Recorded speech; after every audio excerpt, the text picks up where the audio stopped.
Hello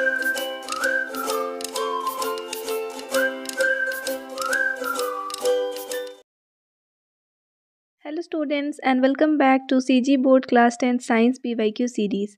इस वीडियो में हम लोग चैप्टर 14 एंड 15 को कवर करेंगे। ये आपके पीवाईक्यू सीरीज़ का 9th वीडियो है। यहाँ पे चैप्टर 14 है life processes, reproduction, growth and development.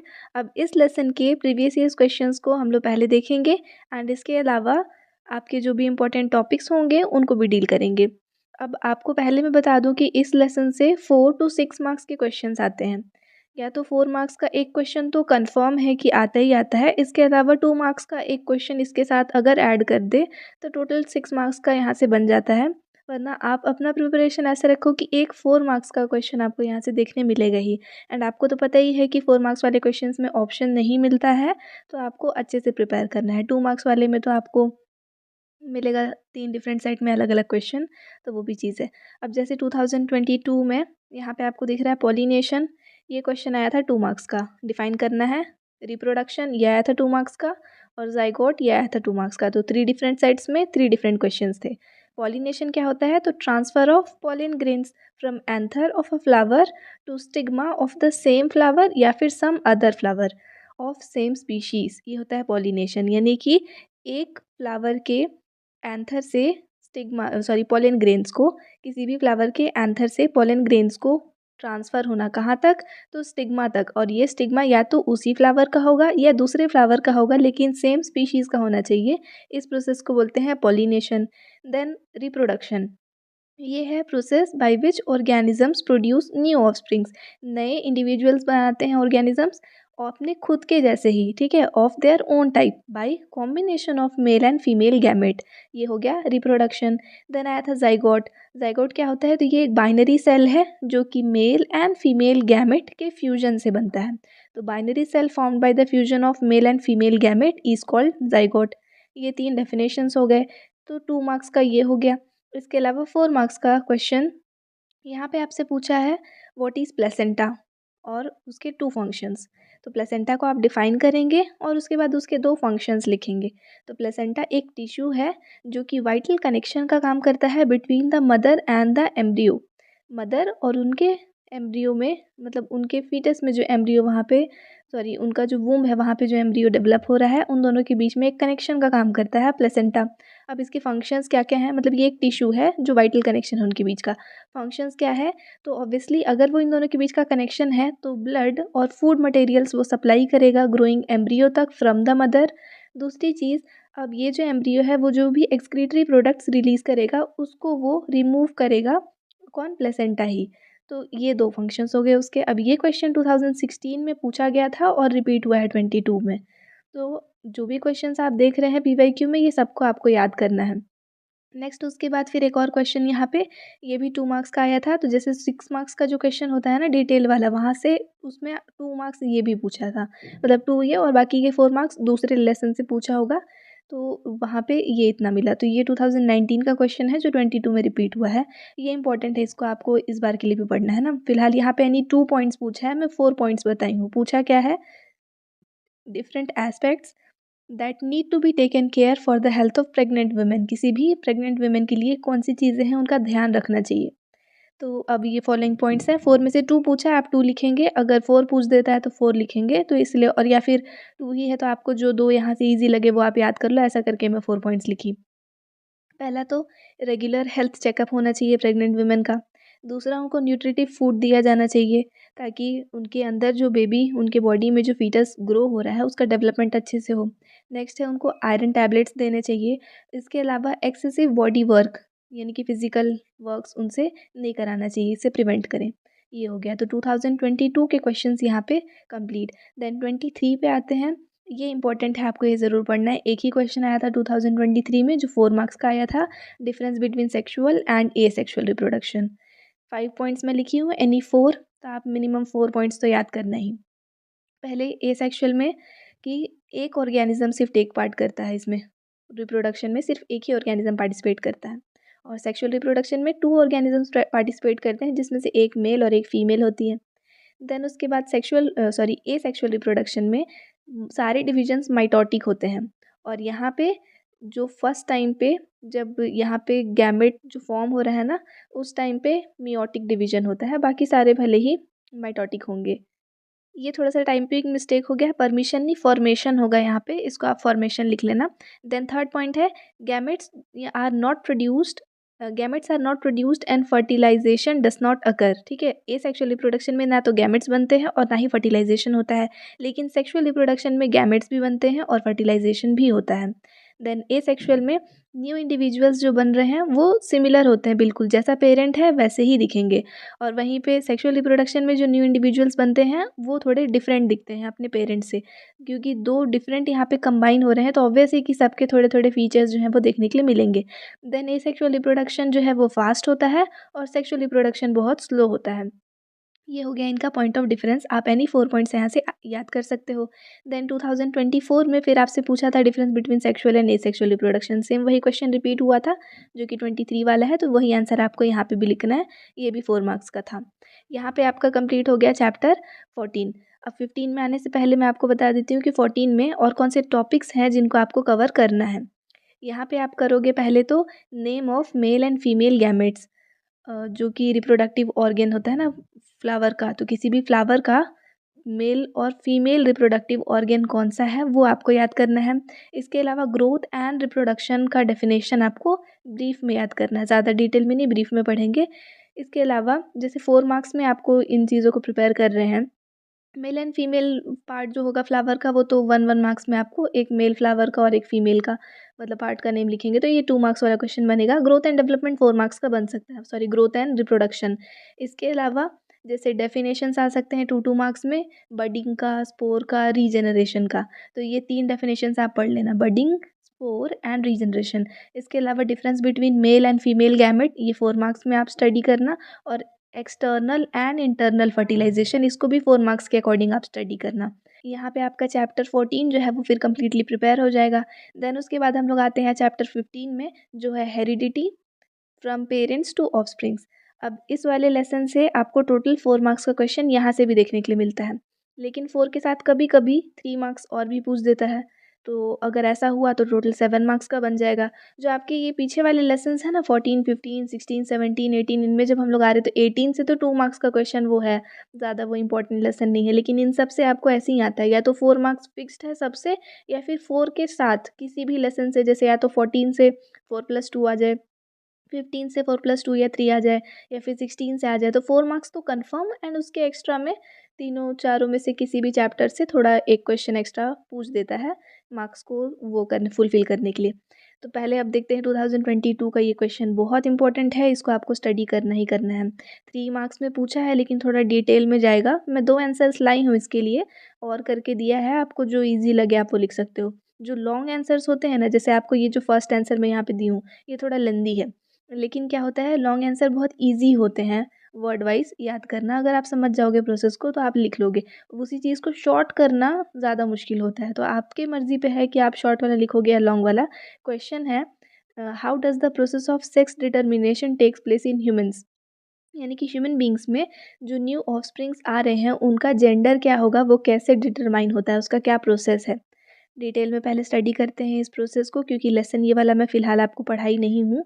तो यहाँ पे क्या होता है इस प्रोसेस में कि ह्यूमन बींग्स में मतलब इस तरीके से सेक्स डिटर्मिनेशन या फिर जेंडर जो है वो डिटरमाइन होता है। हर एक सेल जो होता है ना ह्यूमन बींग में, वहाँ पे total 23 pairs of chromosome present होते हैं। इन 23 पेयर्स में 22 पेयर्स जो हैं वो सिमिलर होते हैं, इनको ऑटोसोम्स बोलते हैं। वहीं पे 1 पेयर, जो एक पेयर बच गया है ना, उसको बोलते हैं सेक्स क्रोमोसोम, क्योंकि वो यहाँ पे इंपॉर्टेंट रोल जो है वो प्ले करता है in the determination of sex. अब यहाँ पे ये देखना कि 23 पेयर्स बोल रहा है, मतलब टोटल 46 क्रोमोसोम्स होते हैं। तो आप कंफ्यूज नहीं होना कि 46 है कि 23 पेयर्स लिखा है। देन अब देखो, जब भी कभी आप देखोगे कि जो मेन होते हैं ना, उनके बॉडी में 2 different types of sex chromosomes होते हैं। पेयर बोला है ना, 1 पेयर, तो 2 तो होंगे ही, तो एक एक्स और एक वाई होता है। लेकिन विमेन सेल्स में दोनों के दोनों एक्स होते हैं।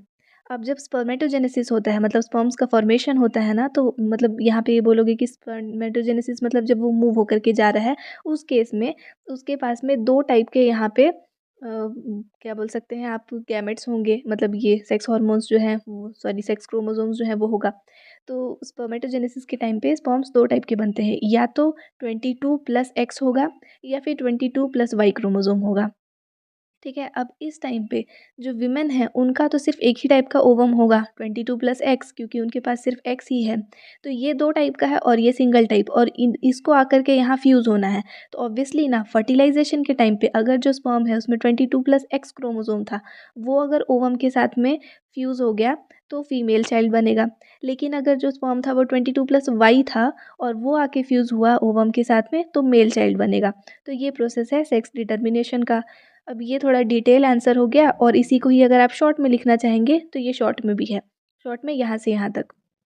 तो आपके ऊपर है कि आप वो लिखना चाहोगे या ये सेम वही चीज़ है, एसेंस, बस उसको शॉर्ट कर दिया है। एंड उसके अलावा ये जो है आप उसमें फिगर बना सकते हो। तो ये भी इजी ही पड़ेगा आपको। मदर का दिख रहा है टोटल 44 होता है, मतलब 22+X और वही 22+X, और फादर में 44, इसलिए ना मैं आपको पहले ही बताई कि ऑटोसोम्स हैं 22, जो ऑटोसोम्स 22 पेयर्स ले रहे थे, तो वो 44 प्लस एक्स एक्स लिखा हो, यहाँ पे एक्स वाई होगा। ठीक है, ये वाई होगा, तो यहाँ पे वाई और यहाँ पे एक्स, 22+X वाई। अब यही फ्यूज़ हो रहा है, अगर ये और ये फ्यूज़ हुआ है तो दिख रहा है आपको बॉय बन रहा है। फिर से अगर ये वाला और ये वाला फ्यूज़ हो रहा है तो बॉय बन रहा है। फिर आप उसको जस्ट फ्लिप करो, अब इनको एक्स वाले के साथ में बनाओ तो फिर वहाँ पे गर्ल्स बन रहे हैं।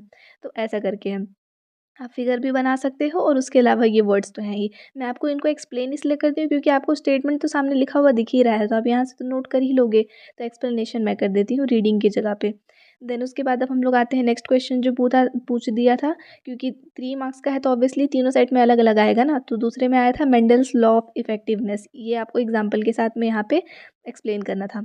तो मेंडल्स लॉ ऑफ इफेक्टिवनेस, जिसको कि लॉ ऑफ डोमिनेंस भी बोलते हैं, उसके अकॉर्डिंग जब भी क्रॉस होता है बिटवीन 2 ऑर्गेनिजम्स, तो जो कॉन्ट्रास्टिंग ट्रेड्स होते हैं ना, वो सिर्फ एक ही ट्रेड होगा जो नज़र आएगा, जिसको कि डोमिनेंट बोलते हैं, और दूसरा वाला मतलब डोमिनेंट है तो वो एक्सप्रेस हो जाता है, और वहीं पे दूसरा वाला जो ट्रेड है जिसको कि रिसेसिव बोलते हैं, वो हिडन रह जाता है। एग्जाम्पल है कि मेंडल जब प्योर टॉल प्लांट्स को क्रॉस कराए थे और प्योर ड्वार्फ प्लांट्स के साथ में, इस केस में ये जो टॉल वाला ट्रेट है ये डोमिनेंट था, और ये जो ड्वार्फ वाला ट्रेट है वो रेसेसिव था। तो जो ऑफस्प्रिंग्स बने थे ना, वो आपको कैसे दिखे, सारे के सारे टॉल, क्योंकि ये डोमिनेंट था तो यही फीचर जो है वो ऑफस्प्रिंग में दिखेगा, ना कि रेसेसिव वाला। इसी को ही हम लोग बोलते हैं मेंडल्स लॉ ऑफ इफेक्टिवनेस या फिर लॉ ऑफ डोमिनेंस। देन उसके बाद में दूसरे सेट में पूछा था लॉ ऑफ सेग्रीगेशन। अब लॉ ऑफ सेग्रीगेशन को भी सेम वैसे ही आपको बताना है एग्जाम्पल के साथ में, 3 मार्क्स में ही आया था। तो लॉ ऑफ सेग्रीगेशन क्या बताता है कि गैमेट्स के फॉर्मेशन के टाइम पे जो 2 एलील्स होते हैं, वो जब सेपरेट होते हैं ना किसी भी जीन के, तो वो जब सेपरेट होते हैं तो ईच गैमेट कैरी करते हैं 1 एलील को ऑफ ईच ट्रेट, मतलब हर एक कैरेक्टर का, ताकि प्योरिटी जो है वो मेंटेन रहे गैमेट का। इसलिए लॉ ऑफ सेग्रीगेशन को law of purity of gametes भी बोलते हैं। अब इसको एग्जांपल से एक्सप्लेन करना है तो जैसे देखो, मेंडल वही क्रॉस किए प्योर टॉल को प्योर ड्वार्फ के साथ में। अब इस केस में F1 जनरेशन जो बना है वो टॉल बना है, लेकिन दिख रहा है आपको एक इसका भी है और एक इसका भी लिया है, टी आप एक कैपिटल और एक स्मॉल लिखे हैं यहाँ पे, ये चीज़ आपको दिख रहा है।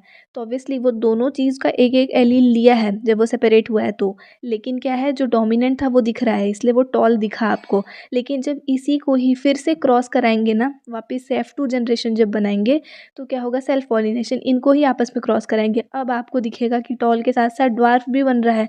तो ऐसा क्यों हुआ, जब हम लोग टॉल को ही क्रॉस कराए थे तो टॉल ही बनना चाहिए ना, ड्वार्फ कैसे बन गया। तो वो इसीलिए बना क्योंकि इसके पास में ड्वार्फ का भी कैरेक्टर कहीं ना कहीं था, और वो कहाँ था, हिडन था। तो इसीलिए इंडिपेंडेंटली वो लोग सेग्रीगेट होते हैं, बिना बेंड हुए वो कैरेक्टर इसके अंदर कहीं ना कहीं रह जाता है। ये होता है लॉ ऑफ सेग्रीगेशन। तो ये टोटल 3 मार्क्स में जो 3 क्वेश्चंस मिले। जो 4 मार्क्स का क्वेश्चन आता है वो तो ऑब्वियसली आपको पता है कि उसमें ऑप्शन नहीं रहता है, तो यही एक क्वेश्चन जो है आपको वो तीनों सेट में मिला था। डोमिनेंट और रेसेसिव कैरेक्टर्स क्या हैं एक्सप्लेन करने, ये भी इंपॉर्टेंट है, ये भी आपको याद करना है। मैं आपको बार बार बोलती हूँ कि प्रीवियस ईयर्स के जितने भी क्वेश्चन हैं उनको आपको पढ़ना ही पढ़ना है, उनको नहीं छोड़ना है। इसके अलावा भी कुछ कुछ टॉपिक्स हैं जो बच जाते हैं ना, फिर उनको भी स्टडी करते हैं, तब जाके आपका एग्ज़ाम के अकॉर्डिंग प्रिपरेशन होगा। और ऐसा भी नहीं है कि प्रीवियस ईयर्स क्वेश्चंस में आपको बहुत सारे क्वेश्चंस मिल जा रहे हैं, लिमिटेड ही हैं, तो आप उतना पढ़ ही सकते हो। अब डोमिनेंट कैरेक्टर्स जो हैं वो होते हैं जो कि एक्सप्रेस होते हैं किसी भी ऑर्गेनिज्म में। इवन कोई अगर एक डोमिनेंट एलील भी है, तो जैसे अभी टी और टी वाला ही देख रहे थे, तो अगर एक भी है ना, जैसे एक ये है और एक वो स्मॉल वाले में से था, छोटे वाले में से एक मिल रहा था आपको वो था, तो भी वो पूरा का पूरा ये है कि आपको वो दिखेगा ही। जो एक्सप्रेस हो रहा है वो डोमिनेंट कैरेक्टर होता है। एग्जाम्पल दिया है यहाँ पे, जैसे पी प्लांट में टॉलनेस का एलील टी है, कैपिटल टी, जो कि डोमिनेंट होता है। तो चाहे वो दोनों कैपिटल हो या फिर एक कैपिटल और एक स्मॉल, वो अपीयर टॉल ही होगा। भले ये प्योर टॉल हो जाएगा और वो हाइब्रिड होगा, लेकिन दिखेगा टॉल। वैसे ही रेसेसिव कैरेक्टर्स वो होते हैं जो कि एक्सप्रेस तभी होंगे जब दोनों के दोनों रेसेसिव एलील्स प्रेजेंट हो।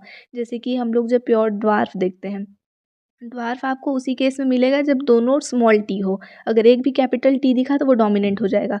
तो रेसेसिव के लिए चाहिए कि दोनों एलील्स प्रेजेंट होने चाहिए, और डोमिनेंट के लिए चाहिए कि कोई एक एलील भी होगा तो भी वो दिख जाएगा। तो ये हो गया आपका 22 का क्वेश्चन। 23 में अगर मैं आऊँ तो यहाँ पे भी सिर्फ एक ही क्वेश्चन पूछा था, वही 4 मार्क्स में आपका, कि फादर ऑफ जेनेटिक्स किनको बोलते हैं, और उसके अलावा वो अपने एक्सपेरिमेंट्स में पी प्लांट का ही क्यों यूज़ किए, मतलब कौन से प्लांट यूज़ किए, on which plant he use the experiment and 2 reasons for the selection of that plant. तो पहले तो इनका नेम लिख देंगे कि जॉर्ज जॉन मेंडल, इनको बोलते हैं फादर ऑफ हेरिडिटी या फिर फादर ऑफ जेनेटिक्स। उसके अलावा फिर आपको यहाँ पे बोला है अपने एक्सपेरिमेंट में वो कौन सा प्लांट यूज़ किए, तो वो अपने एक्सपेरिमेंट में पी प्लांट यूज़ किए। अब क्यों यूज़ किए उसका 2 रीज़न देने, तो आप नेम लिखे वहाँ 1 मार्क्स, प्लांट का नाम लिखे वहाँ 1 मार्क्स, और 2 मार्क्स आपको मिलेंगे 2 रीज़न्स के। पहला रीज़न ये होगा कि जो पी प्लांट होता है ना, वो एनुअल प्लांट है, बहुत ही स्मॉल लाइफ साइकिल उसका होता है। तो एक जनरेशन दूसरे जनरेशन ऑब्जर्व करना, यहाँ पे स्टडी करना बहुत ईजी हो जाता है। दूसरा है पी प्लांट्स हो गए यहाँ पे, पी पी होना चाहिए, मतलब पीस, ये वाला पीस नहीं होगा, PEAS वाला पीस होगा। तो पीस के बहुत सारे वैरायटीज़ होते हैं जो कि क्लियर कॉन्ट्रास्टिंग कैरेक्टर्स दिखाते हैं, जैसे कि टॉल और ड्वार्फ जो हम लोग ले रहे थे। उसके अलावा इसके जो सीड्स होंगे ना, वो राउंड और रिंकल्ड हो सकते हैं, सॉरी राउंड और ग्रीन होंगे, या फिर रिंकल्ड होंगे, येलो होंगे। तो ये हो जाता है। फ्लावर पर्पल या वाइट होगा तो ये हो जाता है। तो कंट्रास्टिंग कैरेक्टर्स देखने के लिए मिलते हैं, ये एक रीज़न हो गया। देन उसके बाद में फिर आपको यहाँ पे नेक्स्ट क्वेश्चन पूछा है 2024 में, the process of sex determination in humans, वही रिपीटेड क्वेश्चन 22 वाला। तो ये 4 मार्क्स का यहाँ पे आया था, तो इसलिए मैं इसको दोबारा नहीं लिखी हूँ, अभी जो ऊपर पढ़े थे वही यहाँ पे इसका आंसर हो जाएगा। तो टोटल इतने क्वेश्चंस जो प्रीवियस ईयर्स में आए। देन इसके अलावा जो टॉपिक आपका बच जाता है वो है, आप यहाँ से पढ़ लेना लॉ ऑफ इंडिपेंडेंट असॉर्टमेंट, ये आपको एक याद करना है। इसके अलावा आप पढ़ लेना, क्योंकि बाकी के 2 लॉस तो देख लिए ना, लॉ ऑफ डोमिनेंस और लॉ ऑफ सेग्रीगेशन, तो वो तो हो गया था। तो लॉ ऑफ इंडिपेंडेंट असॉर्टमेंट पढ़ लेना। इसके अलावा इनकम्प्लीट डोमिनेंस क्या होता है वो पढ़ लेना। जीन्स क्या होते हैं और उसके फंक्शंस, ये पढ़ लेना। ये 3 टॉपिक एक्स्ट्रा मेरे साइड से, फिर आपका लेसन 15 जो है वो भी कम्प्लीटली प्रिपेयर हो जाएगा। सो स्टूडेंट्स, आई होप यहाँ तक आपको ये वीडियो समझ में आया। नेक्स्ट वीडियो में हम लोग चैप्टर 16 से 18 तक का जो है वो डील करेंगे। वो लास्ट वीडियो होगा पार्ट 10, वो फिलहाल आपको स्क्रीन पर डिस्प्ले हो रहा होगा, आप यहाँ पर क्लिक करके देख सकते हो। इसका लिंक डिस्क्रिप्शन में भी मिल जाएगा। Thanks for watching, and please do subscribe if you are new to our channel, and if you want to stay connected with us, then join the Telegram link given in description.